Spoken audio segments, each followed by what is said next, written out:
Yeah.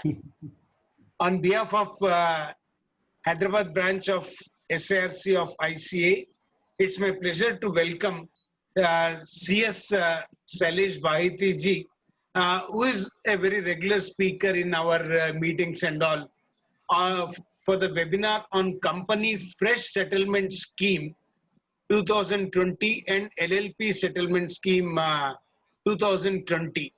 I'll also take pleasure in welcoming Vice Chairman Macharao Minavalli and the 76, 77 and counting participants. I'd like to tell only one thing to all the participants, that it is your encouragement and your discipline of joining before 6 o'clock, which has helped me to start each and every program at the given time.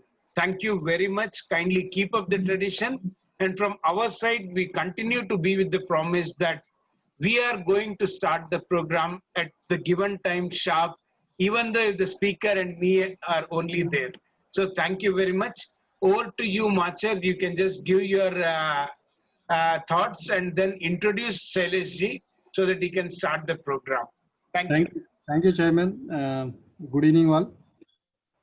And thank you, Chairman, for organizing this excellent program. It's basically a lot of companies are facing this problem, sir.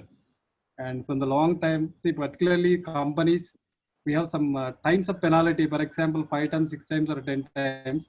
Coming to LLP, we don't have upper limits, sir. You see, day by day, its penalty is going up, and government has taken very good initiation for starting this fresh settlement schemes for both companies and LLPs. And thank you so much for Sailesh Bhai for coming to our today's webinar, for sharing his knowledge and thoughts about both the schemes. And about, I think Sailesh Bhai is taken a lot of seminars in our CA presentation. And once again, we welcome Sailesh Bhai. And a brief introduction about Sailesh Baheti ji. Is a fellow member of Institute of Company Secretaries of India and has a bachelor degree in commerce and law. He worked for a year in BSc listed software company and presently is a practicing company secretary at Hyderabad. He is a founder partner of the firm Baheti Gupta & Co. Company Secretaries. He has over a decade of experience and expertise in the secretarial and legal due diligences, corporate restructuring, drafting and vetting of a share purchase, consortium and JV agreements, compliances under SEBI regulations and other securities and corporate laws. He's also having experience in dealing with the FEMA regulations and presentation before Regional Directorate, National Company Law Tribunal, RBI and other authorities. He actively participates in academic activities, and apart from the professional career, he is also teaching from 2009 at various levels and institutions, including Hyderabad chapter of CA and Hyderabad chapter of ICS, Hyderabad chapter of ICWA. And he's also actively participated in social activities and is started as an NGO, IRA Foundation. Under his leadership, which promotes an education for the students at all cadres, including those from the low-level income families, kindergarten to higher education.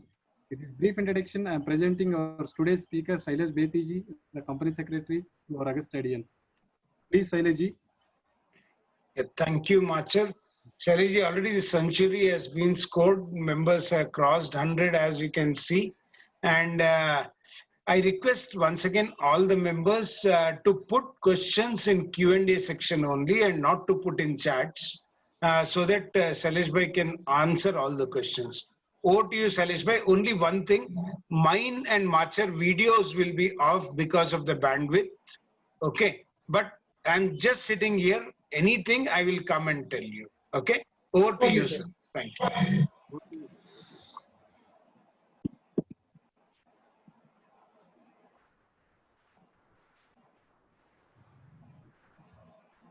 थोड़ा उसको expand करना है. हाँ, perfect. उसको दबाना पड़ेगा. हाँ, right. Good evening, one and all. First of all, I thank Hyderabad branch for giving the opportunity for taking a seminar on company fresh start scheme and LLP settlement scheme, which has solved the problem of many corporates which were facing a huge problem from especially last couple of years. Not only this, if we see Ministry of Corporate Affairs is not for the first time has come up with certain scheme, has from time to time, maybe way back in the year 2010, it is the first time when Ministry of Corporate Affairs has came up with a scheme called as Company Law Settlement Scheme, whereby giving one-time opportunity to all the corporates to make their all default good by exempting them from payment of penalty by 75%. So first time in the history from 1956, in the year 2010, Ministry of Corporate Affairs came up with a scheme, Company Law Settlement Scheme, along with Easy Exit Scheme. Again, they came with in the year 2018 one scheme, Condonation of Delay Scheme.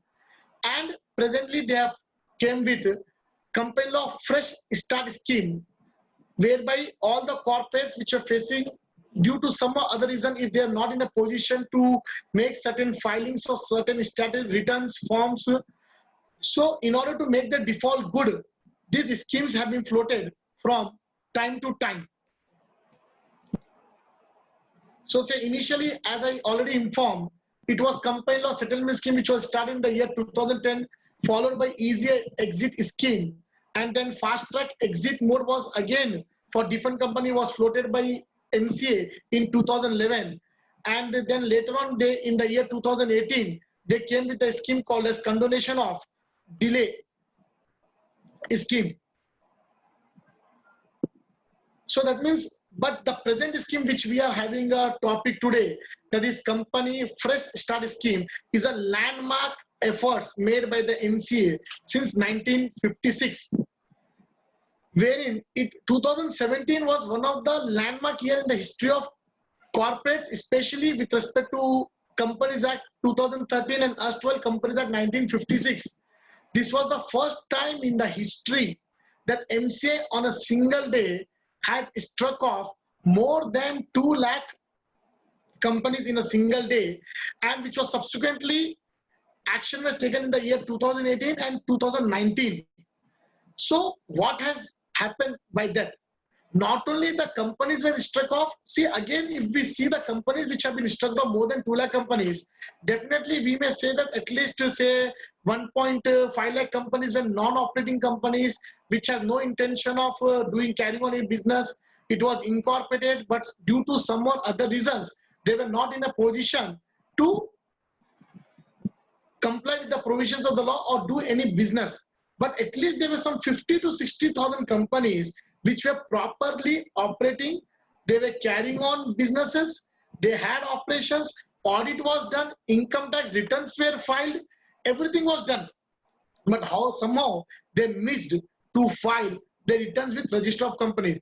So with this action where more than 2 lakh companies were struck off by ROC, at least 25% of the companies were such which were duly operating, but due to some or other reason, they were not in a position to file their returns with the Register of Companies, whereby even this action, they were made to suffer. And not only the companies were marked as strike off, but the directors of those companies, their DIN numbers were also mentioned and disqualified under section 164 subsection 2, just because of non-filing of statutory returns for continuous period of 3 financial years. So what has happened with this? Large number of companies which have sound track record and other law compliant companies having the directorship of disqualified directors on the board, they all were made to suffer, and the stake of all these companies was very, very high. So what has happened with this, not only the companies as already discussed, is not only about the strike off, but also the directors' DIN were also marked as disqualified, and this was action taken wherein in a single day more than 2 lakh companies were being struck off, and they were left with no other option either to move to High Court or file the petition before Honorable National Company Law Tribunal of respective jurisdiction to get the company again activated. And since the DIN were also marked disqualified, they didn't have any other option than to apply to the High Court or go for NCLT and get the DIN activated. So understanding that the seriousness which has been faced, the problem which has been faced by all these companies, and due to genuine reasons, some companies were not in a position to file the returns, statutory returns with the ROC. The Ministry of Corporate Affairs introduced Companies Fresh Start Scheme 2020, which like a altogether fresh start as a new birth to the companies, wherein not only just the importance of this scheme is, see, previously scheme which we have seen in 2010 or 2018, there were only restrictions with respect to the forms for which the scheme was there.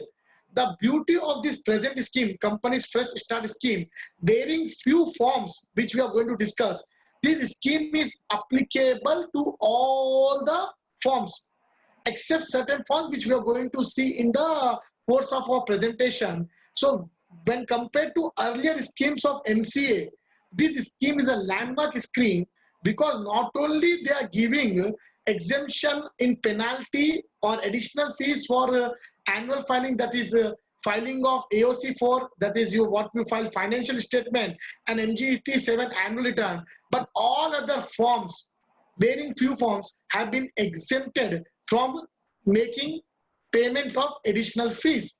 So the basic, there were three important purposes of this scheme: making good any filing related defaults.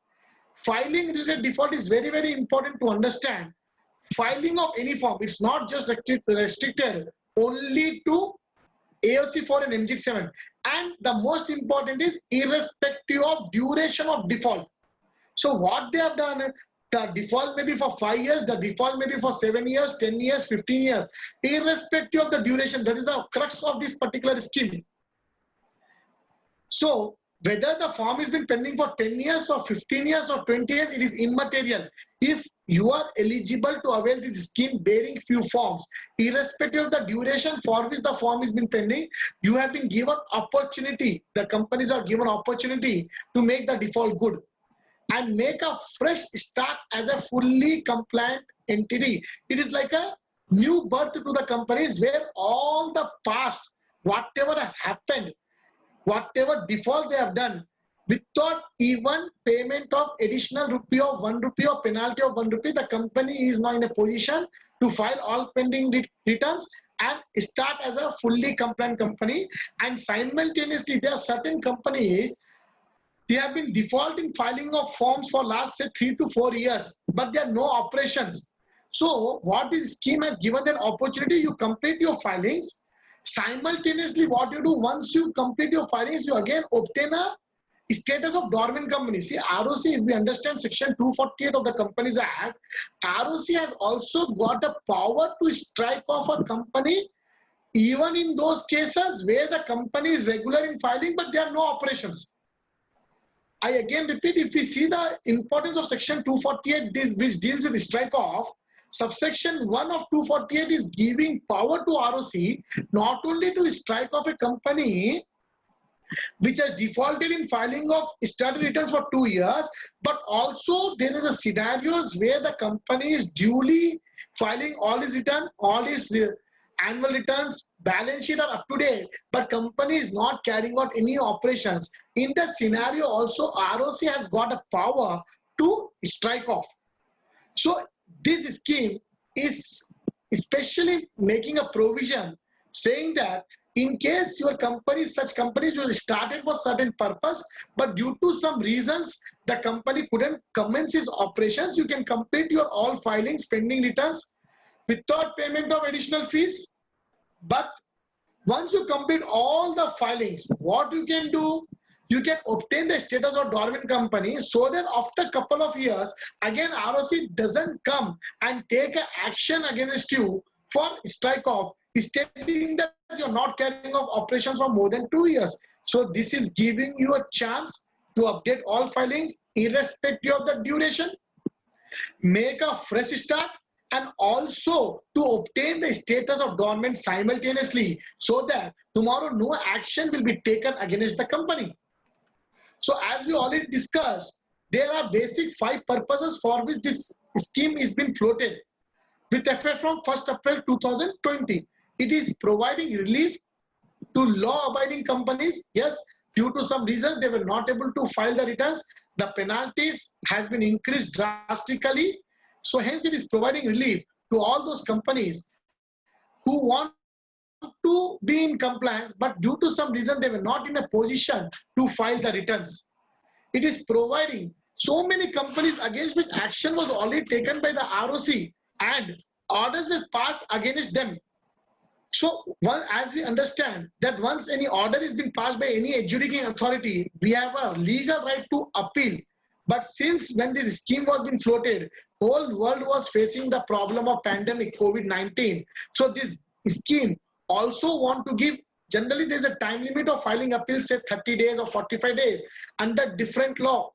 So if any action is being initiated by ROC within the power of Companies Act 2013 against these defaulting companies, and now these companies want to file any appeal where the last date of filing the appeal falls between 1st April 2020 to 31st May 2020, then these companies have been given additional time limit of 120 days to file an appeal. So that means even if you couldn't file the appeal, even when the due date of the appeal for any order passed by any adjudicating authority has fallen between this period, then these companies were given additional 120 days time from the last date to file an appeal. It is for giving opportunity to corporates to make a fresh start, to give incentives so that they can be more compliant and especially reduce the burden of corporates. Even we all understand that because of this pandemic COVID-19, so many companies, there's so much of disturbances in their normal operations. Already they are facing the heat and feeling the heat of business loss, or there's huge financial loss to the corporates. And along with that, if they were in default in compliances of Companies Act, they were required to pay and file all the returns with additional fees. So hence they want to reduce this compliance burden, especially with respect to their financial burden, which is also coupled with COVID-19 burden, and to provide immunity. So once we avail this scheme and files the form under this scheme, immunity is being provided from penal proceeding. That means tomorrow ROC cannot initiate any action with respect to delay in filing. No penal proceedings with the ministry, either by the ministry or ROC, will be taken. So that means there's a sense of safety to the corporates who avail this scheme, that once they avail this scheme, make necessary filings, then in future there will be no penal provisions by any regulatory and adjudicating authorities. So now this was the introduction that yes, in the past also there were certain schemes floated by MCA, and presently the company fresh start scheme is there. This scheme came into force on 1st April 2020 and it will remain effective till 30th September. So it is a high time that all the defaulting companies which are active or which have been strike off to take immediate action. That's why it is a right time to discuss on this scheme and how best we can use this scheme and save the corporates from hefty penalties which they would have paid in the absence of this scheme being implemented or launched by MCA. So right now the scheme is valid only up to 30th September. Whether the scheme will be extended or not, it is always a point to be discussion and placed before the MCA by various institutions and various other associations, that this, due to this spread of COVID-19, the purpose of the scheme could not be used by many corporates, and still they need some additional time for the scheme to be extended so that the whole purpose for which the scheme was implemented should be fulfilled. The two important definitions which we have to understand before actually understanding how this scheme can be used and what are the various precautions or lacunas or whatever there is an ambiguity in this scheme, we'll discuss in the coming session. So now, the most important thing we have to understand to whom this scheme is applicable. The scheme has very clearly defined what is a defaulting company. So unless you are not fitting in the definition of defaulting company, you will not be in a position to use the benefit of the scheme. So what it has defined as defaulting company means a company which is defined under Companies Act, that means registered under the provisions of Companies Act 2013 or erstwhile Companies Act 1956, and which has made a default in filing of any document. The importance is any document. As I already said, this scheme is not just restricted to annual return and financial statement, which has defaulted in filing of any document, any statement, any return, including, so the definition is an inclusive definition, annual statutory documents which were due for filing on any given date. Now that is very, very important. If the form was due for filing on any given day, maybe as we said 5 years or 7 years or 10 years, so irrespective of the delay in default, you can avail this scheme. The next is inactive company. It means a company which has not been carrying on any business or operation, or is not doing any significant accounting transaction.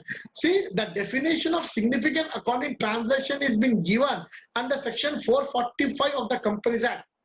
It says significant accounting transaction means a transaction which is in the nature of commercial operations. Say you are just paying the audit fees or rent or ROC fees or any receipt of money towards allotment of shares. They are not significant accounting transaction for the purpose of definition of inactive company.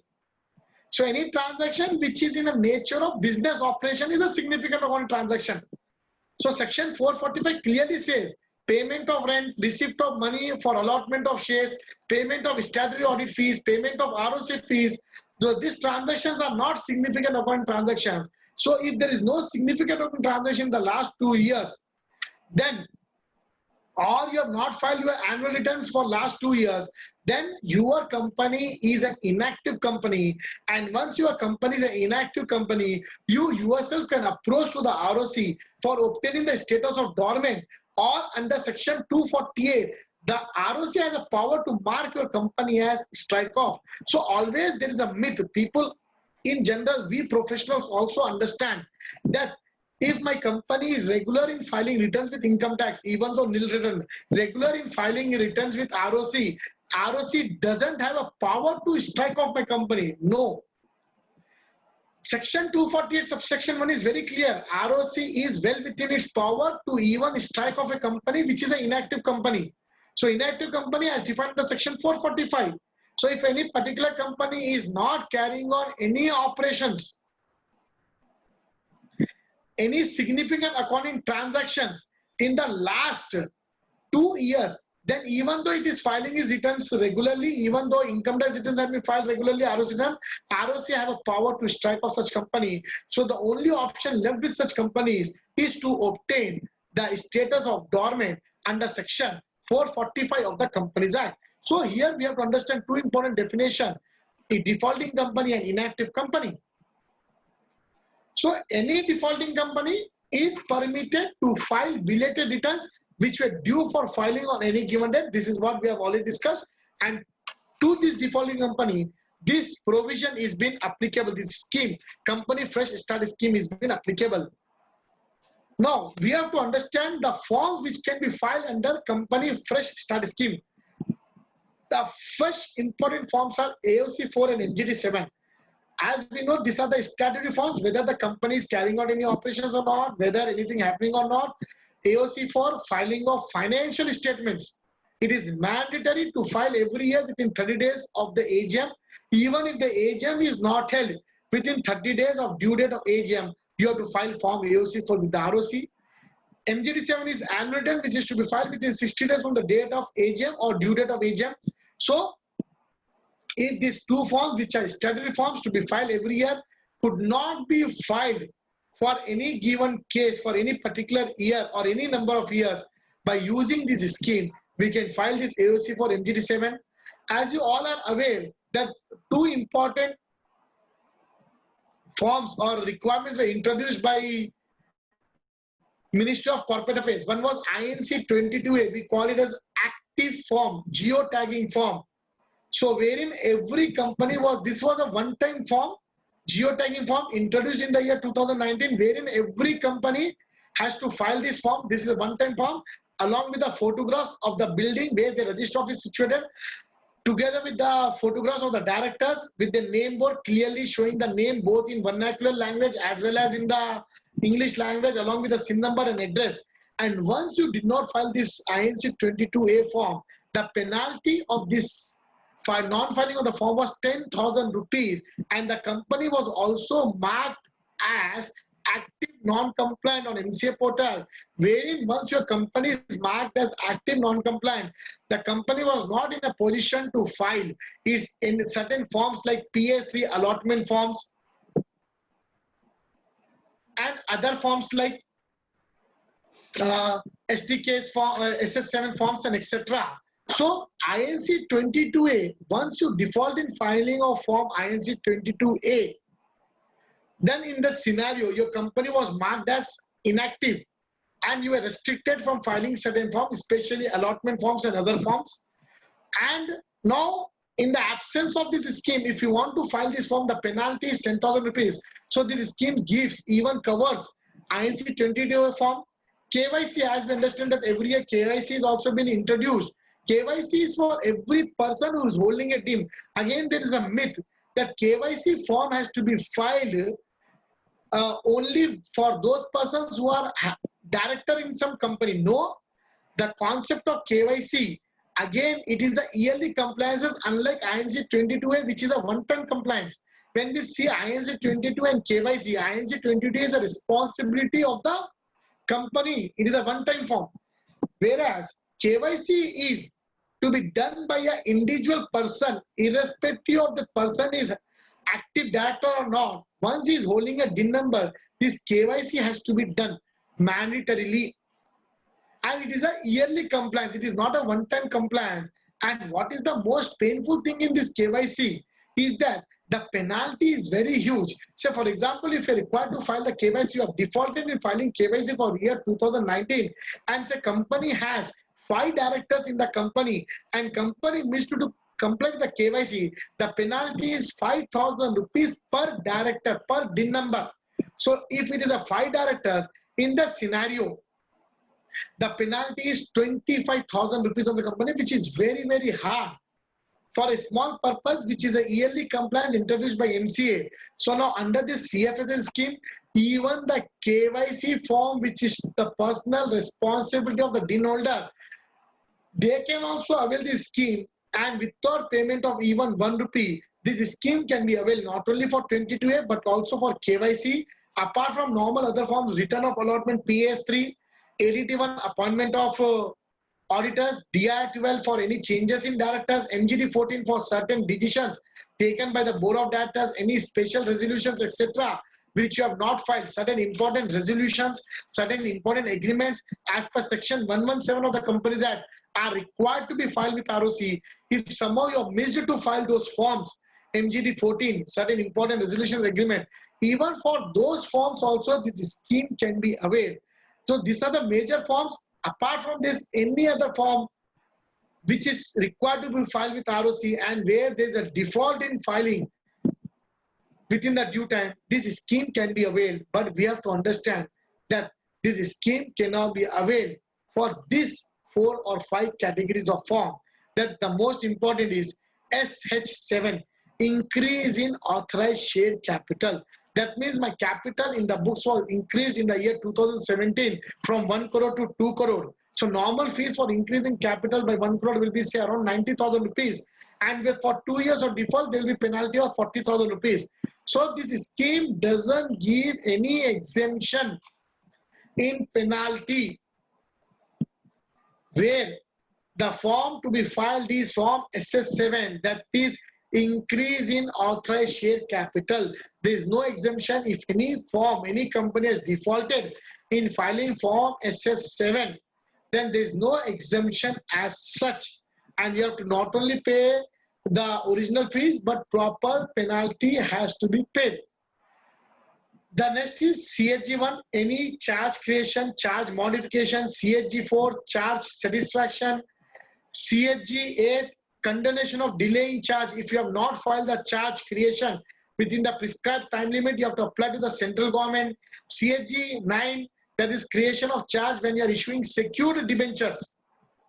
CSG 94. So all these charge related matters, there is no exemption given under the scheme. That means the scheme doesn't cover such form, and as such you have to pay along with the normal filing fees plus additional filing fees. Now let's take one example. Now we will understand how this scheme is saving not just 100 but thousands of money, lakhs of rupees of corporate. Now if I take this simple example, say particular company which has defaulted in filing AOC for an MGT7 for the financial year ending 31st March 2017, what they would have paid if they are filing it today. These fees I have calculated as on today, and in under CFSS what they are paying. So as we understand, if the capital, based on capital, the normal filing fees will be decided. So say normal filing fees is 600 rupees. Again, if we understand, when compared to earlier years, even there was a default in filing in ROC returns, we were least bothered. Not only the corporates, even as a professional also, sometimes we used to be very casual because there was an upper cap of 12 times of normal fees. Again, including me, sometimes it might have happened that certain companies delay over by ROC filing me, we will take it casually. What is the maximum penalty? Maximum penalty is 12 times. That means if my normal fees for a particular form is 600, maximum penalty will be 7,200 rupees. And that means in total I have to pay 7,800 rupees for a particular form. But what Ministry of Corporate Affairs has done, that with effect from 1st July 2018, for certain form, especially for AOC for an MGT7, they have introduced per day penalty on lines what is there in under GST and etc. 100 rupees per day.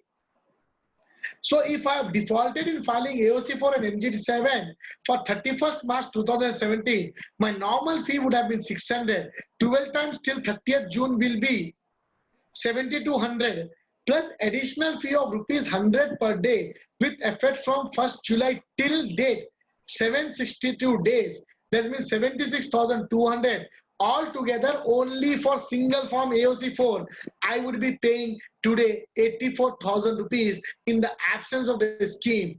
And now once the scheme is there, I have to just pay 600 rupees, and there's a clear saving of 83,400 for single form. And if two forms are there, AOC for MGT7, the penalty would have been 1,68,000, wherein under this scheme, just by paying 1,200 rupees per year, two mandatory forms which a company is required to be filed can be filed. And we can understand if the default is for 10 years, say 1,68,000 per year into 10 years, the penalty will be almost 16-17 lakhs, now which will be around 12 to 13,000 rupees. So this scheme has given an ample opportunity for all the corporates to definitely avail, because there's a huge saving and the company will be activated, the status will be active, and minimum in lakhs they will save if they avail this scheme.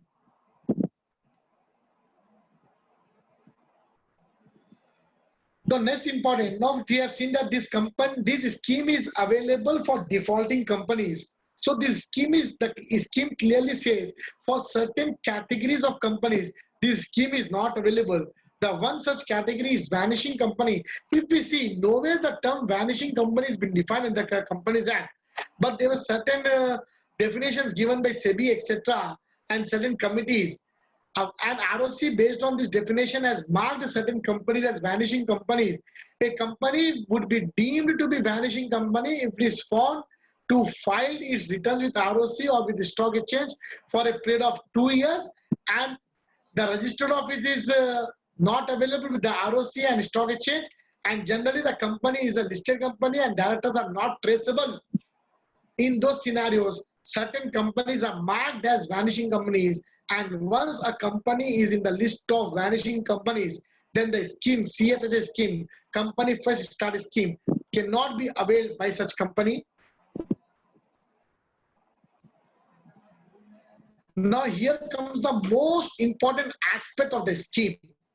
So on the first slide when we discussed that year, landmark year 2017, where in a single day, more than 2 lakh companies were struck off by ROC.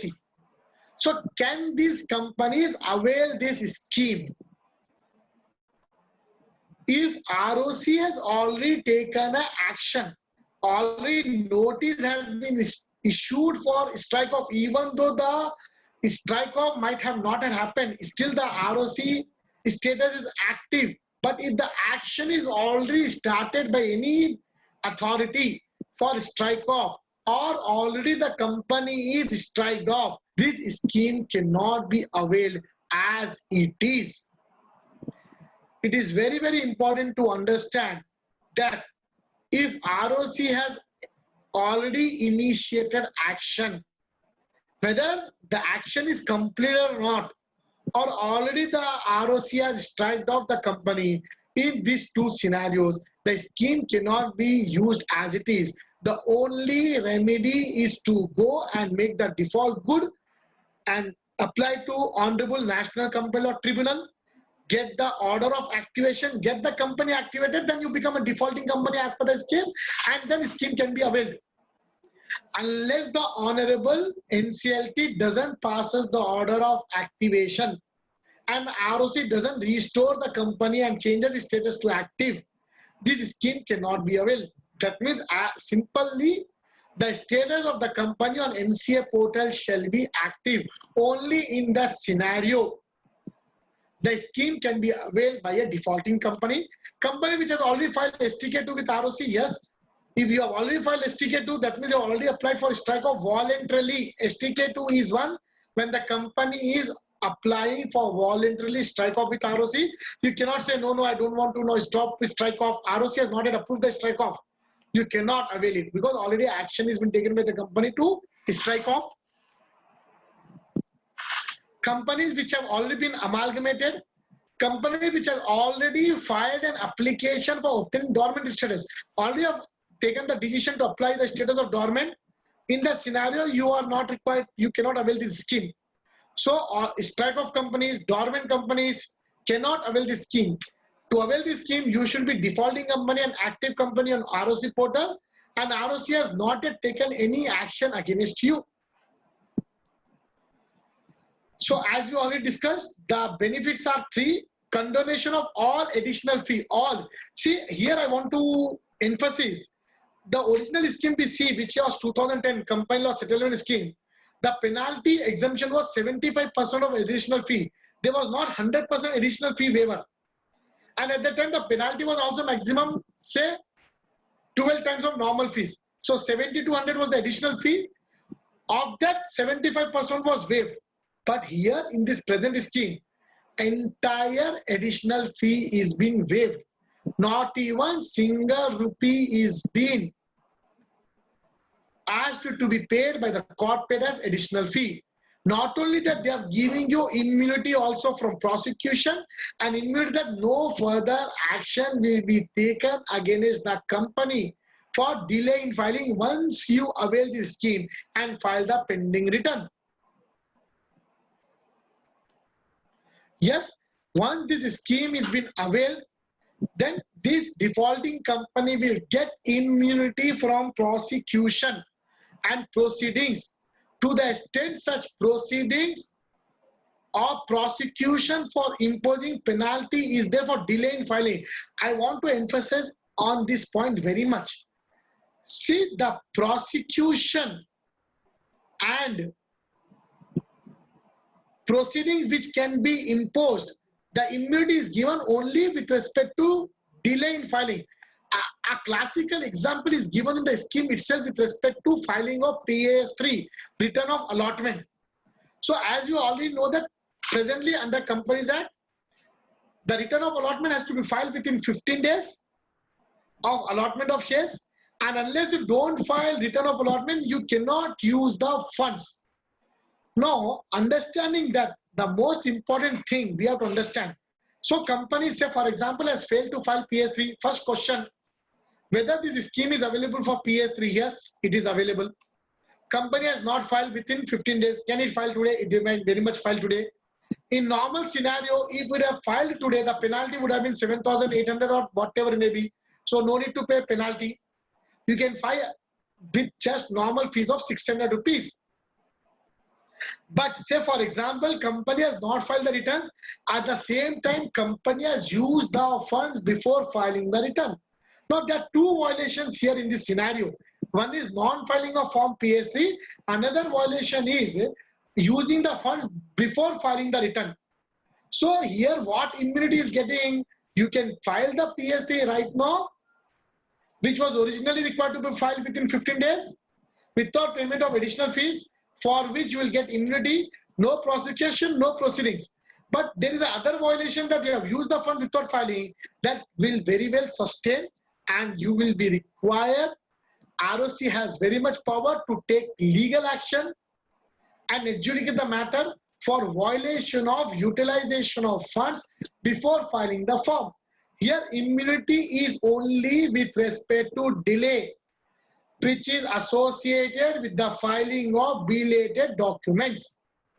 Other consequential proceedings, including proceedings related to interest of any shareholder or person against the companies or director, will not be covered, and no immunity will be given under this scheme. Now, what is the effect of immunity? Even ROC will withdraw the prosecutions pending before the court and proceedings so far as adjudication of penalty under the Act is there, in respect of default against which immunity is already being granted and will deem to be complied without any further action. That means once you avail this scheme, then ROC will not proceed or even withdraw any pending proceedings before any court of law, only when the proceedings are with respect to non-filing of returns within the time limit. All of the defaults, all of the proceedings shall continue to be in force. Now, if we see the procedure is very simple. Your company should be active company. First, you have to file all the returns. Not only statutory returns, say for example, AOC for MGT7, what all returns are there you can file except MGT SS7, CHG1, CHG4, CHG8 and CHG9 by paying normal statutory fee within the immunity period. Now presently, as we understand, the immunity period is till 30th September. So till 30th September, we can avail this scheme and file the return. And once the scheme is closed, we have to file one additional form called as CFSS form. Only upon filing of this form within 6 months from the close of the scheme, that is, you need to file this form after 1st October, but before 31st March.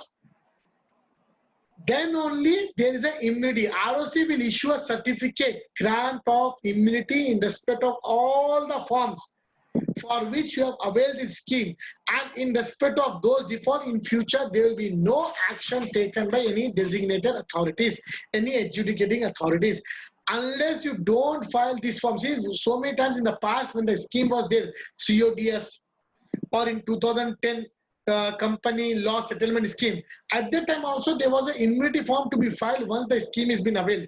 If you don't avail the scheme, the ROC and other adjudicating authority will be very much within their power to again start proceedings and prosecutions against the company. So we need not forget to file this form CFSS once we avail this scheme.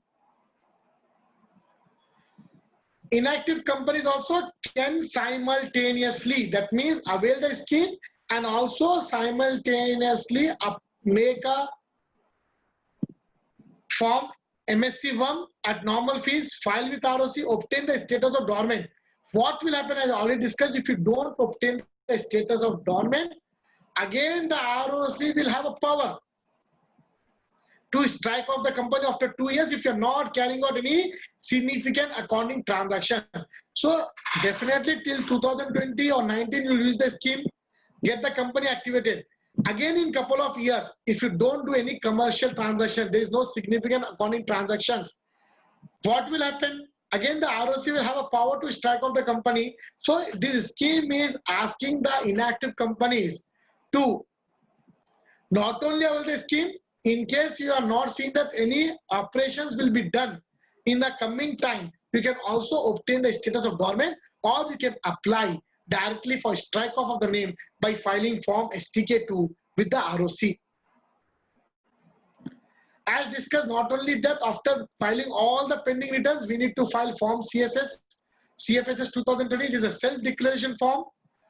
Automatically, once we write the name of SIN number of the company in the form, all the SRNs for in respect of which channel numbers you have availed this scheme will be auto pre-filled, and ROC will issue a certificate, immunity certificate, which will become an evidence that against you, no other company in future can take action for delay in filing of those forms for which you have availed this scheme.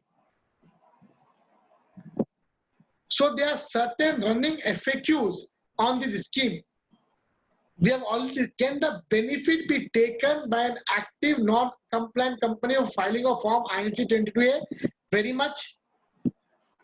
The simple point is that if your company is active, though non-compliant because you have not filed INC 22A, the status of the company is basically active and available for filing of the forms.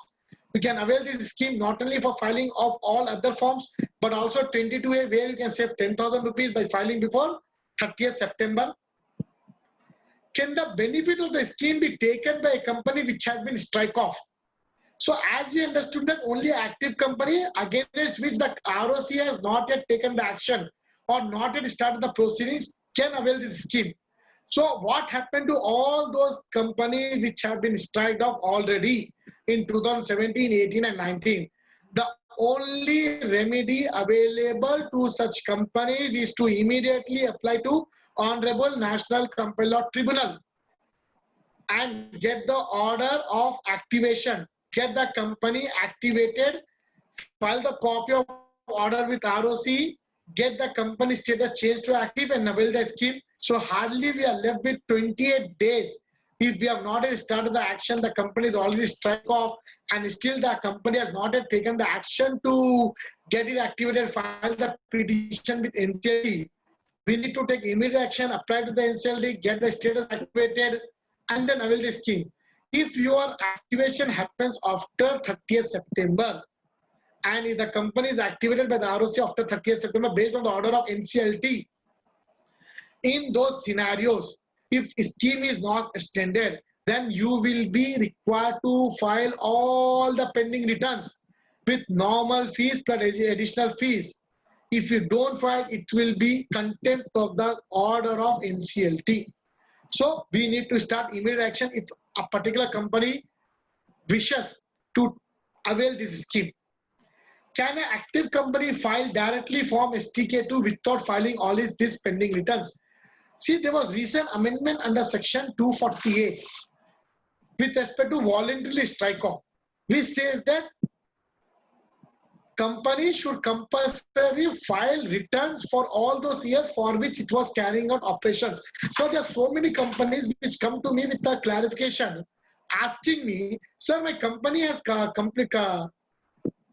done operations till 2016. After that, there was no operations. Filing was done up to 2014.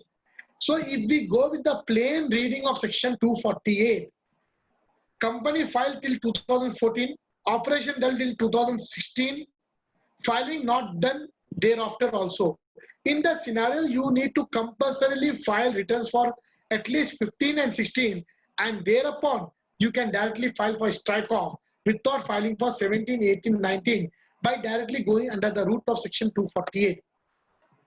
Whereas CFSS on the other hand is saying you all defaulting companies first can simultaneously avail STK2. So STK2 means here you can avail STK2, but you cannot directly file STK2 without filing financial statements and annual returns for at least for those years in which there were operations. For other years, say, on which there were no operations, you can avoid and directly file STK2. But since if the company status is active, it is advisable to file returns for all the years because it is only normal fees of hardly 600, 1200 rupees and then file STK2. But still the client insists, no, I don't want to file for all the returns. In such scenario, definitely the returns needs to be filed for all those years in which they were operations. For other years, there were no operation. Without filing those returns, if the company is active, we can avail this scheme. Can the MSME form be filed under the scheme? Very much now we understand that MSE form is also a half-yearly return, which was introduced in 2019. That means September 2019, March 2020, again September 2020. If any particular company has defaulted in filing form MSME, even that it is allowed. Now, the most important thing, whether this form is available for MGT 14 also or not. See, as already in the initial slide, we have seen that except for SS7, CHG1, CHG4, CHG8 and CHG9, for all forms, this scheme is available. Even for MGT 14, this scheme is available. But we have to understand carefully with respect to MGT 14. There is a time limit for filing of MGT 14 as per law. It is like this. Now, compulsory you have to file MGT 14 within 30 days. If after 30 days you are filing, only with a penalty of 1 lakh rupees is there. There's a flat penalty. I repeat, I insist on this point that MGT 14 penalty is not up to 1 lakh rupees if you don't file within 3 days. It is flat 1 lakh rupees and that too maximum within next 270 days you have to file. If you don't file MGT 14 within 300 days, there is no provision in law to file MGT 14 beyond 300 days. So now coming to this point, let's understand CFS scheme on MGT 14. A particular company has not filed MGT 14 within 30 days, but still 300 days has not been crossed. In the scenario, without paying additional penalty of 1 lakh rupees, you can directly file MGT 14. But where the default has already crossed 300 days, then this scheme is not applicable for that particular MGT 14 form. So it is as simple as this. If MGT 14 you missed to file within 30 days, but overall 300 days is still not crossed, you can avail. No need to pay additional 1 lakh rupees. You can file MGT 14 as of today. But if beyond 300 days, there is no provision in the law where they are allowing you to file MGT 14 after 300 days, then you cannot avail this scheme and file MGT 14. Now, can the benefit of the scheme be taken by a company which is undergoing CIRP or liquidation? See, once the company is under liquidation, liquidator will be appointed. There is no need of filing. But if it is the corporate insolvency resolution plan under IBC, still the filing has to be done. There are so many cases company have been defaulted to financial secured creditors, unsecured creditors, operational creditors, and filings are also pending, and the financial creditor, operational creditor has filed the case against the company and the matter is under CIRP. Still the company is liable to file all the returns. Yes, pending returns, which is not in case of liquidation. Under CIRP also, if the company is under CIRP also, pending returns has to be filed. So we can use this scheme for filing of all the pending returns for all those years, even though if the company is under CIRP under IBC. But if the company is under liquidation, there is no need to file any returns, and the scheme is not applicable. A company undergoing corporate insolvency resolution plan is required to continue to file forms with the MCA from time to time as against a company under liquidation, which is required to only file order of liquidation under INC 28.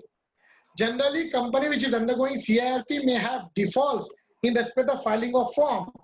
Since the scheme does not disallow such company undergoing CIRP, they can avail this benefit. Such companies can wash away the delay in filings through this scheme. If the director has been disqualified and filing is pending, and still the benefit of CFS can be used. See, the scheme is only for filing of pending forms. It doesn't take out your disqualification. There is a myth. People understand that once we file all the pending returns, disqualification will go. No. CFSS scheme does not cure the disqualification if there are no authorized signatories. So there are so many companies in which there is no authorized signatory available. Company is active, but if we see on MCA portal, none of the directors' name is appearing.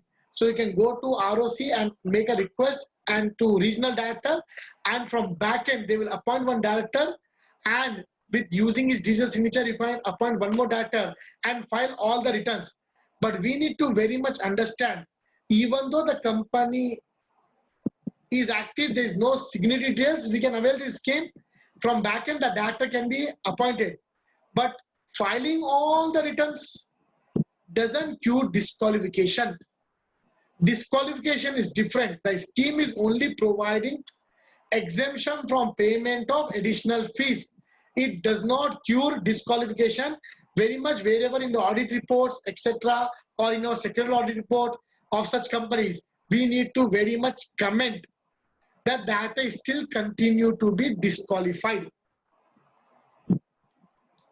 If tomorrow company doesn't avail this scheme, like the ROC done in 2017, 18 and 19, again in 2020, ROC will again take an action and again mark these companies as strike off, or again they may penalize, start proceedings for prosecutions, etc.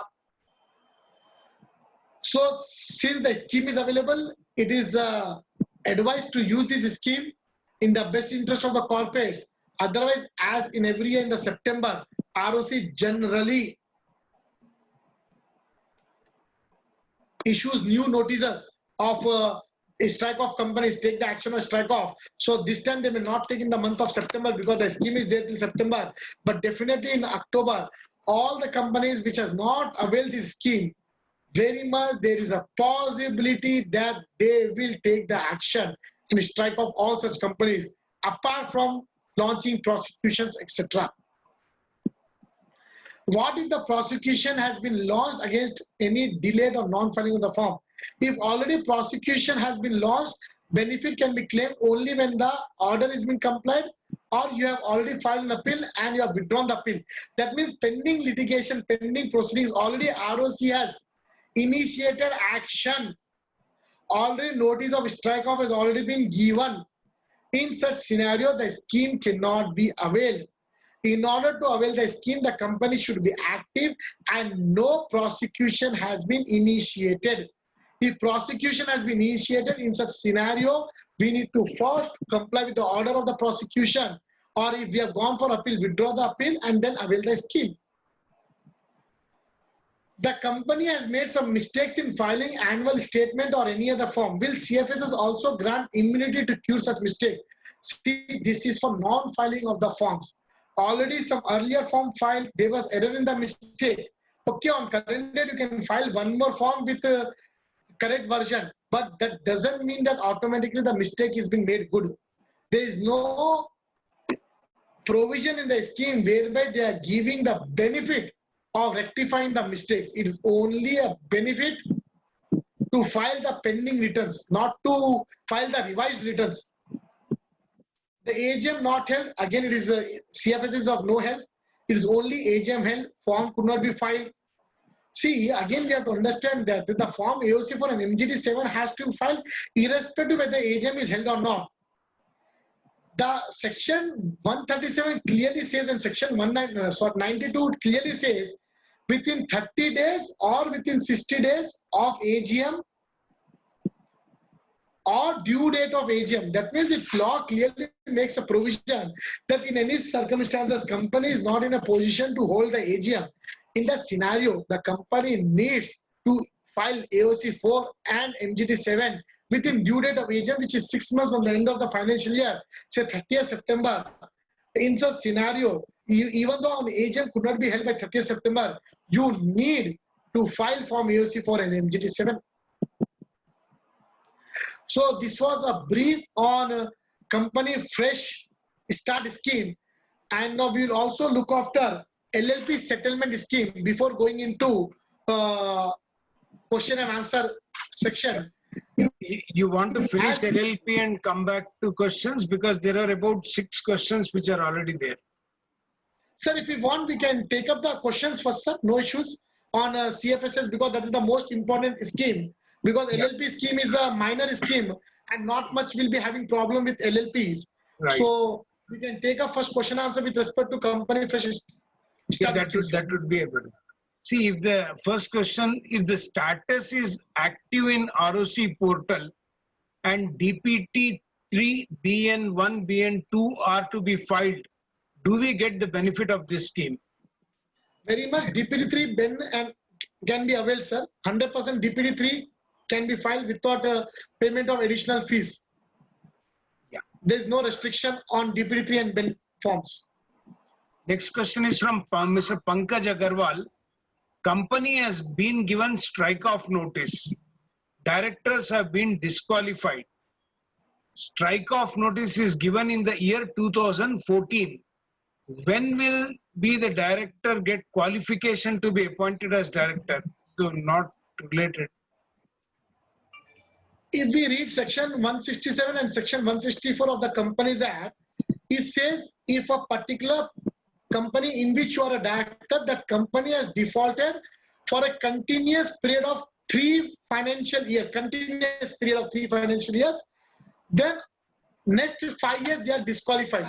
Say for example, a particular company has defaulted in the year 2015, 2016 and 2017. This is October 2017 is the 3rd year, continuous year in which the default has happened. On 30th September is the due date of AGM for 2017. 29th October 2017 is the last day on which they should have filed it. On 30th October 2017, the company is in default for 3 continuous years. From 30th October 2017 for 5 years, the person is disqualified. Yes. Once the 3rd year, I repeat, once the 3rd year due date has been crossed, then 5 years the person is disqualified. Yes. Thank you. The next is from Sai Kiran Siliveri. If the company has not taken certificate of commencement of business, can they avail this scheme to file AOC 4, MGT 7 and ADT 1 for that company? Sir, one thing is very, very clear. Unless you don't file commencement of business form, Form 20A, you cannot file any form on MCA portal. So, in order to avail the scheme, definitely you have to file 20A. And even 20A, they have given the exemption. Generally, the time limit of 20A is 180 days from the incorporation. But still, they have been liberal. They are asking you to file even today if their system is accepting it. And there was some circular of MCA also. You can file beyond 180 days, but within 365 days. So once you file 20A, then only you can avail the scheme. The system will not allow to file any form unless you file 20A. Even the section is also very clear. Unless you don't file 20A, you should not commence any borrowing powers. You should not commence any business operations. Though it is not part of the today's topic, but since so many participants are there, generally there is a tendency. In fact, we incorporate not less than 15 to 20 companies in a month. And in normal scenario, what will happen? The company will be incorporated with 2 subscribers and say 50,000 and 50,000 rupees each by each subscriber, paid up capital 1 lakh rupees. The moment the bank account is open, both the subscribers just put 5 lakh rupees, 1 lakh rupees, 2 lakh rupees. Commencement of business, if you see section 10, it says not to commence any business operation and also not to make any borrowings. So this additional money which is coming even from the initial subscribers in excess of 50,000 each is violation of section 10. It is a borrowing power under section 73 and it attracts a penalty of 1 lakh rupees or so in the section. There's a general, so it is our bond duty to intimate to all the subscribers upon incorporation not to even deposit 1 rupee extra than the subscribed share capital. And please, again, we have to understand that they should not do borrowing not till the day the money is deposited in the bank account, till the day the form is filed with ROC. Unless you don't file 20A, not even single rupee more than what is been there as a subscribed capital should be borrowed. even from the directors, relatives of the directors, though it is exempted deposits and not to do any operations. And unless you don't file 20A, no other form will be allowed by the system to file, sir. Hope this point is very clear and very important. Just taking the next question from Mr. Mohan Paturi. Is this applicable to INC 20A beyond 360 days? INC 20A is active form we are talking about. No, INC 20A we are talking about commencement of business certificate. See, practically speaking or legally as per law, this 20A should have been filed within 180 days. Now, before the scheme, say scheme is not in force today. There are n number of companies which has defaulted in filing 20A within 180 days. The moment they were filing the form after 180 days also, system was accepting the form and it was getting approved automatically under STB, straight through processing.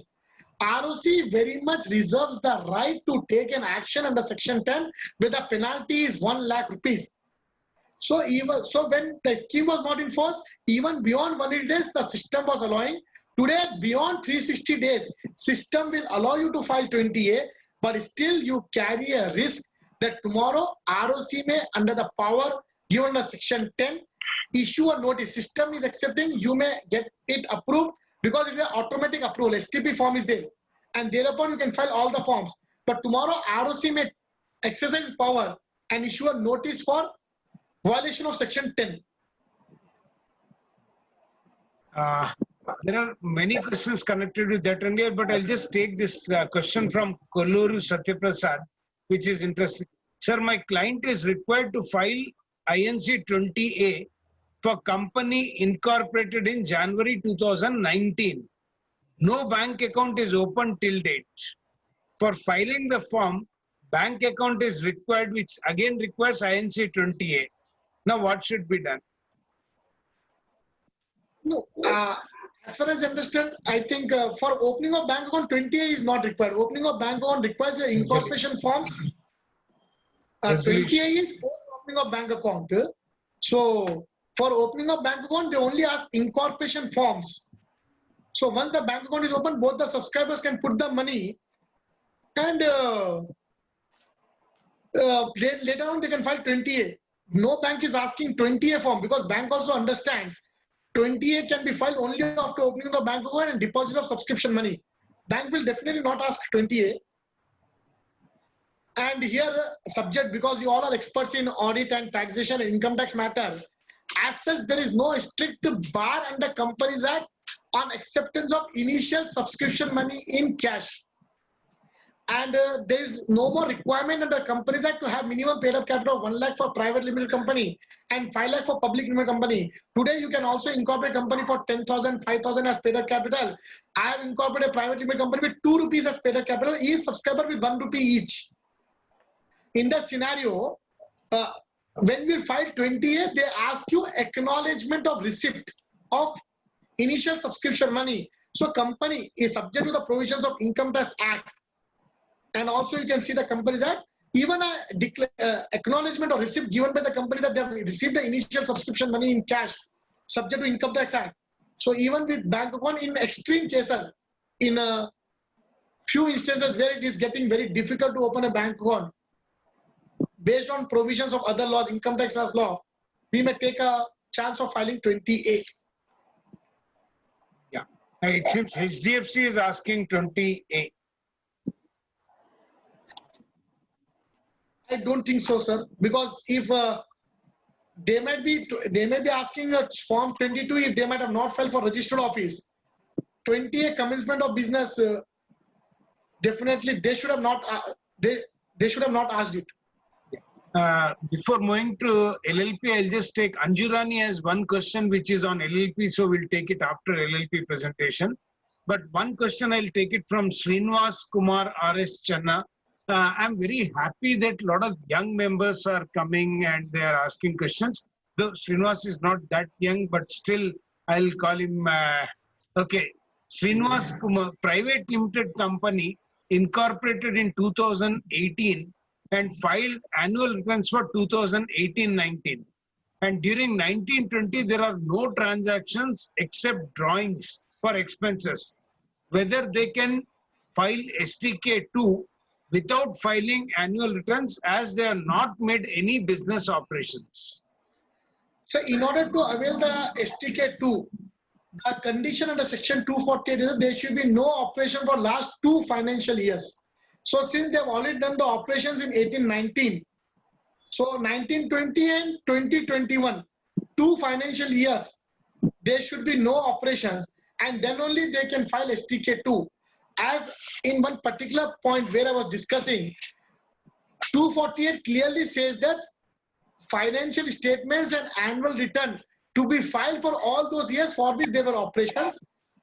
For others years need not be filed if you are going for STK2. But since we have already have time and it is a normal fees to be paid, it is advisable to file for 19-20 also, because ROC will see that there is no operation in 19-20.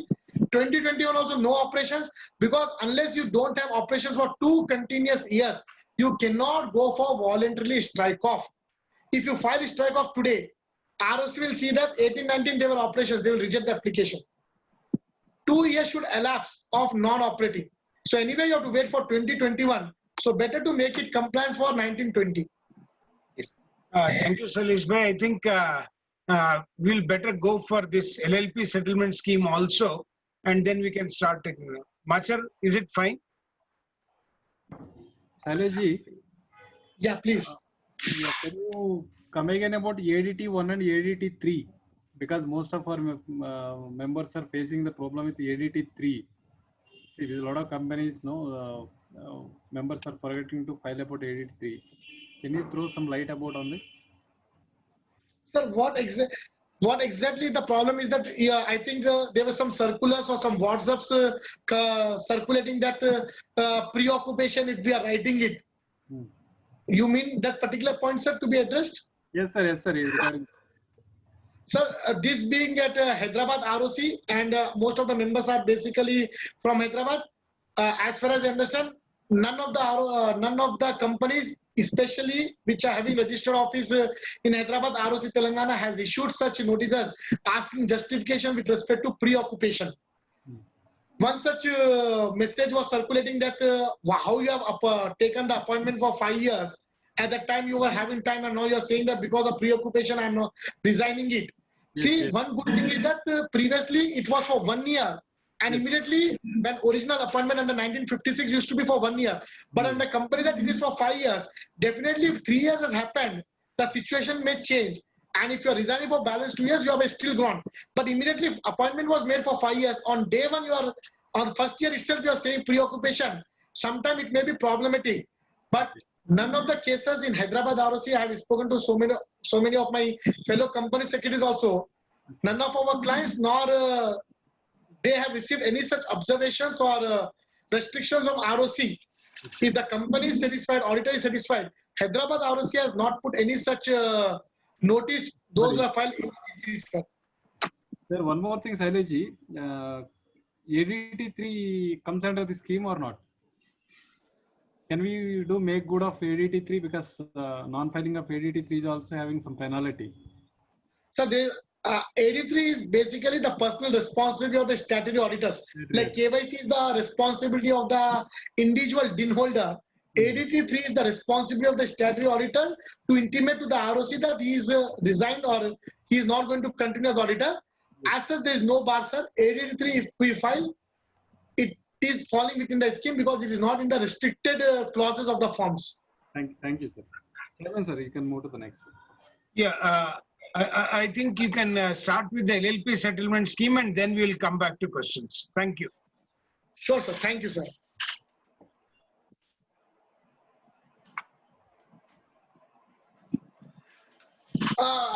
LLP settlement scheme, if we understand or have seen, this LLP settlement scheme came much in advance than CFSS scheme. This scheme was modified also. Now, what has happened initially, LLP settlement scheme which came in, this scheme was introduced, as we know, against ease of doing business, one-time relaxation in additional fees. Now, what I mean to say, this per day penalty concept for companies came as we discussed on 1st July 2018. But in LLP, it was very much there from day one. If you default in filing of Form 8, what you have to file, that is your declaration of solvency, Form 11, annual return, these two, which are regular returns in LLP. If you default in filing these forms in LLP, from day one, there is a concept of per day penalty, unlike in companies, which was introduced on 1st July 2018. So LLP were much more in dangerous position when compared to companies in 15, 16, 17, 18. If by any chance any LLP misses to file any Form 8 or Form 11, there was per day penalty. And no, as Machara sir and other sir were saying, and there were other queries, can we avail STK2 without filing pending returns? Yes, very much in case of companies. But in LLP, the one important factor which we need to see, not close LLP by filing Form 24 LLP unless you don't file all the pending returns. Unlike in company, you need to file pending returns only in respect of those financial year in which there is a operation. For other years, you need not file it. But in LLP, if tomorrow there is no operation, say someone has incorporated LLP in the year 2015, until 2019 there was no operations at all, you cannot directly file closure by filing Form 24 under LLP. You need to first file all the pending returns, then only you can file closure. So there were so many LLPs which were facing problem. So initially, ministry came up with LLP settlement scheme to reduce financial burden, give one-time relaxation from payment of additional fees, and this scheme was dated 4th March 2020. Later on, it was revised in 30th March 2020. The old scheme was in force for just 15 days. The scheme initially was applicable for filing returns which were due for filing till 31st October. That means any LLP which has defaulted to file any form, the due date of the form was 31st October, they all can avail this scheme, old scheme which was later on revised. We are going to see the revised scheme also. This scheme was dealt with 31st March. On 30th March, this scheme was modified and the time limit of the scheme was extended on par with CFSL scheme, and the scheme is available very much till 30th September. In the old scheme, there was no 100% waiver of additional fees. Only the waiver was additional per day penalty from 100 rupees was reduced to 10 rupees, subject to maximum of 5,000. If we see revised scheme which was there on 30th March, they have given 100% waiver. The scheme was applicable only for 3 forms, Form 3, Form 4, Form 8 and Form 11. But the revised scheme which we are going to see now is applicable for all the forms under LLP. So now, as I already said, LLP scheme, settlement scheme came in much in advance than company fresh start scheme. But this scheme was valid only till 31st March. And for the forms which were due for filing till 31st October 2019. Later on, the scheme has been modified, and on 30th March, modification came, and the scheme is also now available till 30th September. Originally, the scheme was applicable for only 4 forms, Form 3, Form 4, Form 8, Form 11. Now, scheme is applicable for all the forms. Much important is that the additional, under the original scheme, there was no 100% waiver. But under the current scheme, there is 100% waiver. Under the original scheme, they have only given the fees from 100 rupees was reduced to 10 rupees. But now under new scheme, which we are going to see now, the revised scheme, it is 100% waiver is available and scheme is available for all the forms. Now defaulting LLP and LLP, now they have under the scheme, they have given the definition of defaulting LLP like same like defaulting company. LLP, which is registered under LLP Act 2008, and which has made a default in filing of document on various due dates under LLP Act and rules made thereunder. And what are the documents? Like in original scheme, there were only 4 documents they were covering, but under belated document, they are covering all the forms. It means all forms and documents which are mandatory to be filed with MCA 21, registry within the prescribed time limit on payment of fee for filing such form, return document, etc. That means revised scheme is much wider in scope. Time limit has been increased and 100% penalty exemption is given instead of reduced penalty compared to original scheme. Defaulting LLP is permitted to file all the belated returns which are due for filing till 31st August. So that means if any form is required to be filed on or before 31st August, you can file it before 30th September. However, if LLPs have already gone for striking off voluntary closure by filing Form 24, such LLPs cannot avail this scheme. As already informed, this scheme will start from 1st April and will end on 30th September. No additional fee will be charged. That means only normal fees to be paid.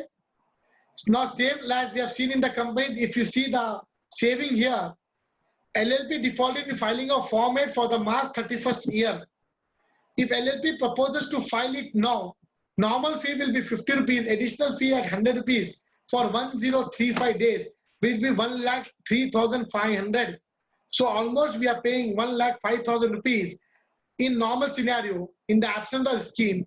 And now with this scheme, just by paying 50 rupees, we are able to make the default good.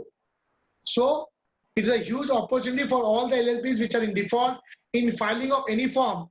And especially what happens, what I have observed in LLP, the major default which the LLPs are doing is filing of Form 3, that is LLP agreement. See, as we generally incorporate a company, memorandum of association and articles of associations are filed along with incorporation. LLP incorporation is little bit different when compared to company incorporation. Most of us might have already done it. In LLP incorporation, after incorporation of LLP, we are filing LLP agreement. LLP agreement is not filed along with incorporation. So generally LLP is incorporated and we start obtaining the PAN card number and we just execute the LLP agreement, do commercial operations, and we fail to file Form 3, which need to be filed within 30 days of incorporation. And suddenly next year when we upload Form 11 annual return or do Form 8 normal declaration of solvency, system prompts an error after 1 year that you have not filed LLP 3 initial LLP agreement. 365 days already crossed. Penalty at 100 rupees per day will be 36,000 rupees. I have come across so many LLPs where the default is filing of initial LLP agreement Form 3. As I said, unlike in company where memorandum and articles are filed simultaneously along with incorporation, in LLP agreement is filed post incorporation, where sometime oversightly we may miss to file LLP 3. So it is a golden opportunity to avail the scheme, and in case of any such LLP incorporation which we might have done, fail to file not only Form 3 other forms, we can use this scheme and file the pending forms. All the forms that the LLP is required to file with MCA is eligible. Like original scheme was giving benefit only to 4 forms, but here it is given to all the forms, which means there is no restriction on any form which can be filed under this scheme. Hence all forms are eligible. What is the impact of this scheme? Again, they are giving immunity if we file before 30th September and your company LLP will not be marked as default. Like in companies, we were required to file one immunity form. Here in LLP, even though if you avail the scheme, no need to file any immunity form. By default, you get the immunity. That means within 6 months, in normal case of company, we were required to file one form, immunity form, to claim the immunity. But under LLP, even if you avail the scheme, after 30th September, no form is required to be filed. With this, I thank everyone and again open the session for question and answers. LLP is very simple when compared to others, CFSS.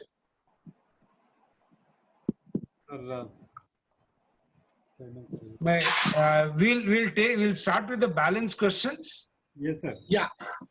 Okay, thank you. Okay, now I'm just taking the question again from Mr. Prabhakar Reddy. a company moved to a new location from existing in financial year 2018 and not filed Form 22A. Now we cannot get support documents for 22A. Great. See, if you this is the most common problem so many corporates are facing. I will what practice I am doing, whether right or wrong, all the learn members can also suggest me. But we have inculcated one habit or used one practice to tackle this situation. What this 22A has done it, that is geotagging form that along with registered office you have to take the photos and file with ROC. If you have not filed that form, you are not able to file Form 22 change of registered office. Unless you don't file Form 22A, you cannot file change of registered office. Now your registered office situation is currently new location. First you should file 22A. What we are doing or what we are suggesting, this is a very peculiar situation. You file 22A, even though on MCA portal the address is old, no problem. You file 22A with current address, register office address. But say for example, you pass a resolution in the board meeting 1 month before, 2 months before, 3 months before, you hold a board meeting, pass a resolution, current date pe, that registered office of the company is been situated from X place to Y place. It is only intimation to ROC. Form 22 is an intimation to ROC. Effective date of change of registered office is the date of board meeting. So today if I pass a resolution, or 2018 I have a resolution that my registered office is so and so new place. But on MCA portal you have not filed the form, hence on MCA portal all address is appearing. File INC 22A with new office address, with everything, new photos, new building premises. Give a declaration duly stating that in particular year the registered office of the company was situated, was changed from X place to Y place. However, MCA portal is still Y X place is appearing because we have not filed INC 22 at that time. Today's system is not allowing us to file INC 22 because we have not filed 22A. But when I file 22A, I have to file with old address. In all 22A, all the photos, address is of new premises only. You file 22A, later on file 22 with the current address. Yeah, thank you. Thank you, Sailesh. I think many people give a proper declaration in 22A clearly and explain the situation that you cannot do it. And hence, though address is appearing different, we are putting different place premises, which is our true registered office. Yes. In fact, you can add one more point saying that upon filing 22A, we will file 22 immediately so as to show the true correct address on MCA portal. Yeah. I'm just taking a question from two questions. I think both are one and the same. Raju Kulmi, company has not been filing annual returns since its incorporation in the month of February 2017 and the status of company is not available for filing. Can we file annual returns under this scheme? Not available file, not available file. What is the status? Is still active or strike off? What exactly the status is? I think it's not it is not available for filing is the company status. So I think Raju Kalmi, if he's there, he can just put it in chat. Because either it should be strike off, either it should be under process of strike off or active. Yeah, let us wait for him. I'll just take, before taking LLP questions, Rama Devi Nakkar Kanti. Is the scheme applies to a one-person companies also? Yes, sir. There is no access restrictions, sir. Very much applicable to one-person company. And For also we need to 1920. And we need to definitely ensure that one-person company, the due date is 180 days from the end of the financial year. There is no AGM practically in case of one-person company. Single person is only there. And so since normal company will get 30 days from the date of AGM, that is by 29th October, you can file it. But for one-person company, the due date of filing is 25th September. So by that time, you have to file all the returns. If for financial year 19, if company has not yet filed it, they can very much avail the scheme and file it. Yeah. And now starting, most of the questions are on LLP. Anju Rani Ganeriwal, LLP was incorporated in March 2017. Since business activity was not commenced, designated partners have not filed any returns like Form 8, Form 11 till date.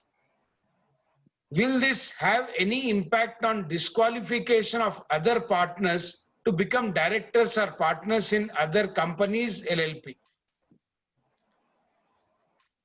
Concept of disqualification is only under Companies Act 2013. There is no concept of disqualification of partners in case of non-filing of LLP returns under LLP Act. So legally speaking, if a LLP is in default in filing his pending returns, it will not be as a disqualified director. They will be very much eligible to become a director in any existing company or new company. And also to add further to the question, if a particular director is disqualified for non-filing of returns in a company, the disqualification is only for appointment as director in some other company. The person is very much eligible to be appointed as partner in LLP. So if a person is disqualified as director, he is still very much eligible to be appointed as partner. And if any default is in LLP, there is no question of disqualification of dean or disqualification of partner. Yes. I think Mr. Raju Kalmi, I will take the permission of Sailesh and share his number, because he has already said that it is the starter is only not available for filing. Maybe you might have to go for some further things and then you can take it later on. Okay. I'm taking the question from Mr. Harjeet Singh.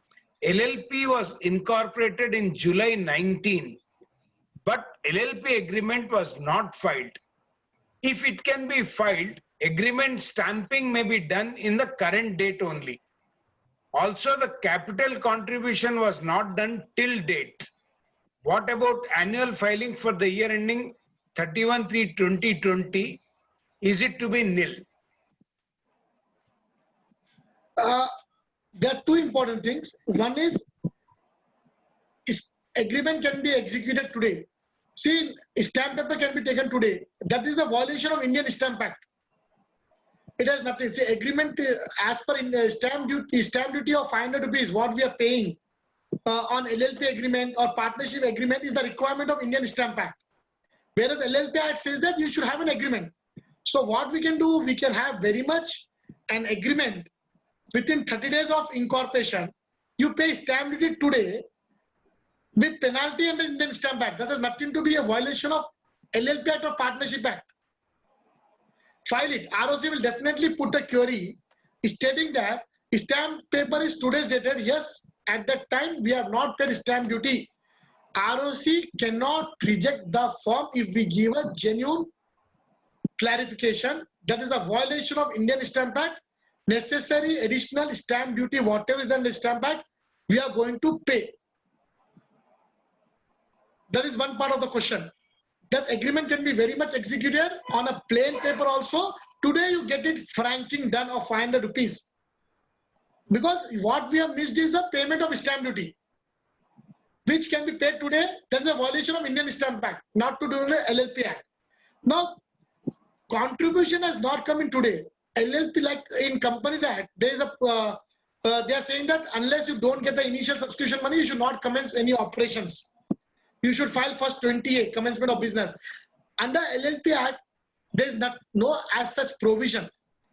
See, LLP for all purposes is a partnership form only. And we all long-standing 1932 Act is there. It is as good as partnership only with limited liability concept. In fact, Income Tax Act doesn't make any difference between LLP and Partnership Act from taxation angle or any other angle. So how we are doing in normal partnership if the initial contribution has not come? So there is no time limit of bringing of initial contribution. Always it can be shown as receivable. I can complete filing form 3 right now today in availing this scheme is what on the basic question what I got. This is the best thing we can do it in this particular matter. Yeah. Once I'm just taking. Okay, so I'll just take the question of Mr. Anil Agarwal. What is more advantageous, to go for a private limited company or to form an LLP? Because the question is not connected to scheme. I wanted to see if any of the questions are connected, but still you can answer, Sarish. Yeah. Sir, with dividend distribution tax generally is been done away, and now dividend distribution has to be paid as per normal slabs to the in the hands of respective stakeholders, shareholders, and seeing 25%, even 22 plus whatever we add, 24% is the right now around 24% change is the what we call it as a income tax rate for corporates. And when compared to LLP, it is on par with partnership firm, 33%.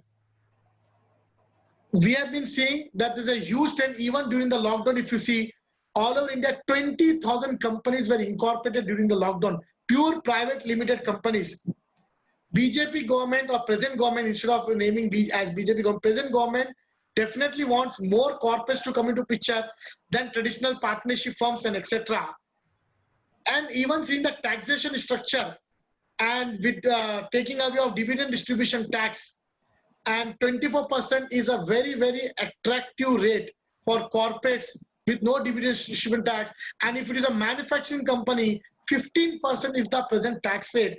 It goes to some 17.5% rate, which is 50% of partnerships. Partnership today, if I think 30% plus surcharge plus 35 is what you add, it goes to 33%. Moreover, LLP is much more suitable for service sector like us professionals and etc. Especially with respect to any companies receiving FDI. Private limited is the best form. Still in FDI for LLP, there are certain norms in FEMA. Performance obligations are there. And if it is a trading company, service industry, where you are not seeing huge scope of expansion, LLP is suggestible. Otherwise, today, private limited is very much on par with LLP, but there are certain restrictions with private limited company with respect to acceptance of loans, etc. It depends upon the individual client requirement. What are his funds requirements, sources of the funds, taxation angle. For taxation angle, FEMA angle, and manufacturing company angle, and dividend distribution tax waiver, or which has been now passed on to the individual shareholder. Private limited and standing 1956 Act, not 2013 Act. Even if you're having any transaction of import and export, they only recognize as private limited. LLP will take long time to get recognition in international market. If you are incorporating, doing business transaction in US, Australia, private limited is much more easy to recognize. 60 years old type of entity. And I'm just taking the question from Govardhan Shetty Baisani. Some clients have transferred from their personal account to company account through the Google Pay for capital introduction. Is it valid? Google Pay account is nothing but linked to your bank account only. I think it should be very much valid. Because Google Pay is nothing but your UPI payments, which is linked to your bank account only. As such, I don't feel any restriction in it, sir. The next question from Jaswant Lankipalli. For filing charge forms, which are not under the scheme, late fee is per day basis or maximum of 12 times? No. Charge form, they have revised it. It is ad valorem, sir, based on the charge amount. Recent amendment, I don't know the exact amendment at 18 or 19 it came. Previously, the charge was also like 10 times, 8 times based on number of months of delay. But now it has been changed and it has been now linked to the amount of the charge. It is an ad valorem duty based on percentage of the amount which you have been availing it. And again, to add, charge has to be filed within 120 days. Once we miss that date, no one can get the charge registered, neither the banker, neither the company. It is like MGD 14, you have to file within 300 days. Once 300 days cross, you cannot file. Similarly, CHG1 for creation of charge has to be mandatorily filed within 120 days. The moment 120 days has been elapsed, even by paying 1 crore penalty, there is no provision in law for creation of charge once we cross 120 days, and it is an ad valorem duty based on the charge amount. Yeah. And Krishna Chaitanya asked, one of our client has got Delhi High Court order towards director disqualification. Is ROC Hyderabad accepting such orders and removing disqualification? This is one of the, again, very important question what he has raised it. Not only Delhi High Court, all over India, every High Court is giving an order for disqualification of, see, few orders are like, they are saying activation of DIN. Few orders is saying that removal of disqualification. Maximum orders which we are getting in Hyderabad High Court, it is activation of DIN. Based on the order, and please understand, all are interim orders only. Ministry of Corporate Affairs has already moved to Supreme Court against the High Court orders which they are, because there is a provision in the law that you are disqualified director. Now, on the grounds of constitutional rights, you are filing a petition, or some other rights, you are filing a petition before High Court, and High Court is passing an interim order only. This interim order is very much subject to the final outcome of the Supreme Court, for which against NCA is gone. That is one part. Now we have to see the order. 90% cases, especially Hyderabad and Telangana, High Court is giving order for activation of DIN, so that other companies which are active companies, there you should be able to continue filing. There should be no problem in those companies which are active companies because of some other strike or company which has defaulted. So because of that default, some other company should not suffer. That is the whole concept based on which the petitions are filed before High Court. As far as my personal opinion is concerned, which is always subject to interpretation, order of High Court is only for activation of DIN. It doesn't remove disqualification. Moreover, section 167 is very clear. The moment there is a default, you should vacate the office. So on the day your 3 years have been crossed, you should have vacated the office of director from that company. When automatic vacation is happening, there is no question of removal of disqualification and being appointed. And High Court order, most of the cases, is activation of DIN, so that the DIN can be used for some other companies which are validly functioning. Yeah. Vijay Kumar Vaisabhattu asks, can the company avail the scheme for not filing satisfaction of charge within time? In fact, even I had this. Satisfaction of charge is 300 days, sir. Time limit is 300 days. After 300 days for satisfaction, if I'm not wrong, you have a right to go to central government and go for condonation of delay. CHG4 is not covered by CFSS, sir. CHG4 satisfaction of charge is not covered by CFSS. Original 30 days plus 270, 300 days you have time. If you miss that time, unlike CHG1, where you have to file within 120 days, after that you cannot file it. But CHG4, you can always go for condonation of delay. Beyond 300 days, you can apply to central government, get the order of central government and file it, but not under CFSS. Even if it is 10 years, 12 years down the line? Sir, again different. Originally under old act, we have to see the exact date of satisfaction. Under old act, always condonation was allowed. Under new act, condonation was allowed. Then they made amendment. CHG1 to be filed within 300 days, CHG4 in 30 days. Now they have revised. CHG1 120 days, CHG4 300 days. And condonation is allowed for CHG4, not for CHG1. So we need to exactly check which year it is, which act was in force. Under old act, definitely I think condonation may be allowed. We need to just, because what is happening practically, law is saying something and software has been developed. Say law allows you to file certain form. There is no bar. But the moment I upload the form, system will not accept. Yeah. So sometimes while filing the form, you will prompt an error where legally you, as per law, you are allowed to file the form. But technically, the software or whatever portal they are preparing, there are certain restrictions they are imposing on the portal, sir. Thank you. I'll just go with the last question. In fact, I leave it to your choice because it has got not with the subject. One anonymous attendee had written it at 6:48. That's also one of the reasons why I have not taken the question. Can a new government come in power and reverse this scheme from retrospective effect? If yes, what about the immunity company have got under the scheme? I don't think it's possible, Sailesh bhai, but you are the speaker today.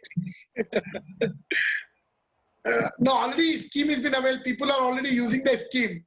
So reverse of the scheme should not, which will be, see, anything can be for betterment. So for example, if we talk about ESOP scheme in general, a scheme can always be modified for benefit. It cannot go be against. That is what my understanding. If any scheme is being implemented or launched for the benefit of stakeholders, corporates, it can be further modified. Or you can stop it, but you cannot withdraw the scheme retrospectively to take out the benefit. Yeah. Sailesh bhai, quickly your phone number for people like Raju, generally we have here, or if you are next slide, okay, so that some of the members, yeah, great. This photo, I thought if we generally keep it for a long time, so that members can take your help if required. Okay, I think Mr. Raju can take this and you can also send a mail to them. Okay. Mr. Raju, what I request you, just share me the snapshot of the NCA master data of the company so that I can, and my team can get back to you and give you a probable solution how to proceed in that particular case. Lastly, Machar, before I hand it over to you, one question from Mr. Penchal Reddy has come in chat. So luckily I could see it, sir, because several people are writing Sailesh bhai about the good presentation, what you have done. But I saw this question also.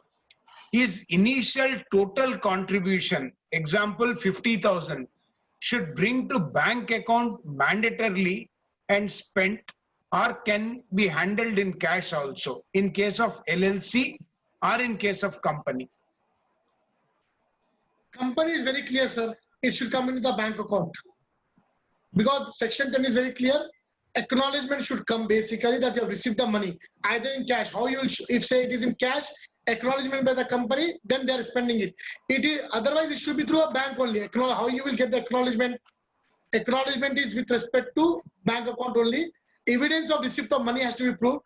It is advisable. There may be 100 interpretations. Company will give acknowledgement that he has given 20,000 rupees to the Sailesh Bhaiti for incorporation of the company to be treated as his share application money. That can also be the case. Company giving an acknowledgement to the subscriber that the amount paid to the professional for incorporation to be treated as his share of subscription money. So interpretation and acknowledgement receipt. You say I need acknowledgement, that the acknowledgement that he has given 20,000. Interpretations can be many. It is advisable, especially for companies, to the extent possible, through normal banking channel only. Exceptional cases, cash may be from case to case in consultation with your statutory auditors. Coming to LLP, there is no bar as such, sir. Contribution has to be brought. If income tax provisions allows you to bring the contribution in cash, I don't think any such bar is there. Even spend acknowledgement in the books of accounts subject to the provisions of applicable law. LLP, there may not be much such challenge when compared to companies. One more question has just dropped up. How can we apply DIN for foreign branch having FCRN number rather than CIN, since DIR 3 does not permit FCRN? Can you please repeat, sir? Sorry. How can we apply DIN for foreign branch having FCRN number rather than CIN, since the DIR 3 does not permit FCRN? Okay. A company, okay, that means the company is not registered as a company and the Companies Act. It has been registered as a branch office in India. It is registered as a branch office, so it is basically governed by Companies Act, but it is not a company registered under Companies Act. And you want to add a person as an authorized signatory or director. So DIR 3 doesn't have an option. So whether I should give the remedy or not, I can give a remedy because technically I will also see DI3 once. What you can do, if that particular person to whom you want to take as a authorized signatory or etc. in that particular branch office, which is not a company for which you don't have a SIN number, you have an FCR number. You can take a DIN number by showing a proposed appointment in some other your client company that he is proposed to be appointed. Take the DIN number. Don't appoint him there because it's a proposed appointment which can always be cancelled. This is not to be recorded. This is out of the seminar. It is only a remedy because some member has asked a query. That DIN number you can use for this particular FCRN number. If there is no such provision in DI3 to get the DIN for directly for the particular branch office. Shailesh भाई आप stop sharing कीजिए. Machar, you are also an author of the book on Companies Act. So today, vote of thanks I will only give because in academics I am lower than you. The position does not matter. So you can just give your closing remarks. Shailesh भाई आप screen share stop कीजिए तो मुझे भी कुछ share करना है. Yeah, yes, Machar, over to you. So, Shailesh bhai, your explanation and clarification shows your rich experience in the compliances and very elaborately covered all the practical issues of chartered accountants. See, basically we are chartered accountants, not that much perfect in compliances, particularly forms like CHG1, CHG4, MGT14. These are very much tricky forms. So thanks for giving elaborate explanation on the forms. And very much informative. Your presentation is very much informative. Particularly, you are talking about CRP and IBC. IBC code. That is, you said that during the CRP also we need to file the form. This is information for me because the first time I am hearing that. And you said liquidation not required. So not only that, the disqualification of all the directors. Most of chartered accountants are having this problem. In fact, my company is also having this problem. 2 directors are got disqualified. And now you explained that we can go backdoor to the NAVOC and we can apply and we can get backdoor entry for a director. And this is for compliance purpose only. Or we can appoint the director regular basis. Elizabeth, you got my point? You said we can go to the NAVOC and we can appoint a director and a backdoor entry. For example, they appointed Mr. X. Will be continued as a director or this only for a particular purpose of compliance of all these requirements? No, we will appoint him as a director. We will see that there are 2 directors, both are disqualified, sir. For example, you cannot make any filing. What you can do, you can apply to regional director. RD has been empowered. And shareholders meeting will be called. Shareholders will appoint that particular person. All the documents we will give to RD. He will be very much a director. RD will appoint him and from back end, RD will add him as a director. And using it like a normal director. File the filings. He will be very much director, so very much director for all the purpose. And you also covered about mistakes versus refiling. And AOC 4 and MGT7 also, sir, a lot of people are not filing just because of most of the companies are, some of the companies are not conducting the AGM because of a lot of practical issues.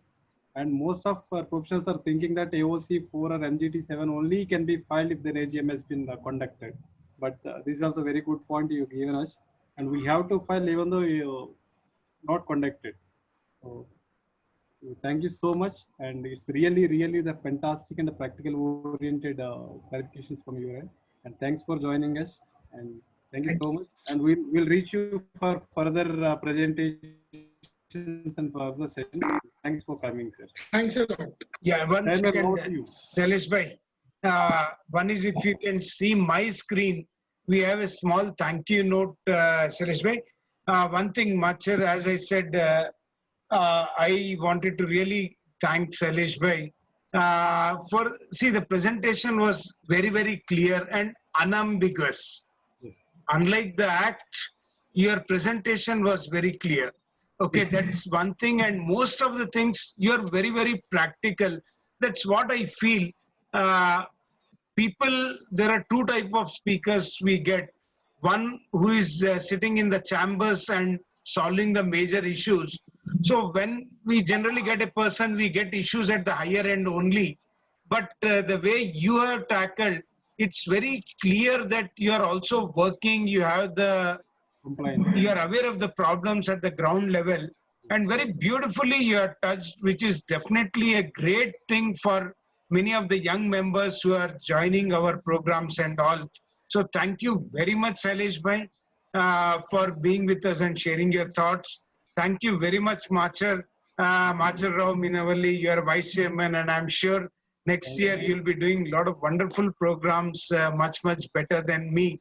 And all the 199 people who joined today, who are with us for most of the time, and hardly just about 4 to 5 minutes back, people started leaving. Sailesh Bhai, you can see the chats, how beautifully people are written. So thank you everyone for joining. So tomorrow we have a GST program from 3 to 5, and evening there's no program. Fourth Saturday we have in question answers. Friends, up to 4th the programs are free of cost. Then 7th we have on MSME. Okay, it's again a program which is offbeat program, but I saw Mr. Kumar talking beautifully in Warangal and Karimnagar branch. I was coordinating the program, and that day itself I decided, let us have this program for Hyderabad branch also. I am saying, unfortunately, we have to charge 100 rupees for that program. But believe me, it's worth it. Yeah, we are not charging you because you have to charge it, but because CP rules say that. So kindly join in all the programs of Hyderabad branch. September month, we are having more than 50 programs for you. Kindly be with us for all the programs. October and November, we will not trouble you. We'll have only 10 programs so that you will allow you to do the work. So thank you everyone for joining. Thank you, sir. Thank you, everyone, sir. Thank So you, thanks a lot for the opportunity. Looking forward for many episodes. Thanks a lot, sir. Thank you. Thank you, Chairman. Thank you. Thanks for an excellent planning. Thank you. Right. Ganesh Bhai, I know I wanted to come up for this annual CP fees, but I don't know how to do it. But TK, let us work out. I was not very particular about charging, so I never bothered about it. Now that this forcible charging has come, let me work out how easily we can do it.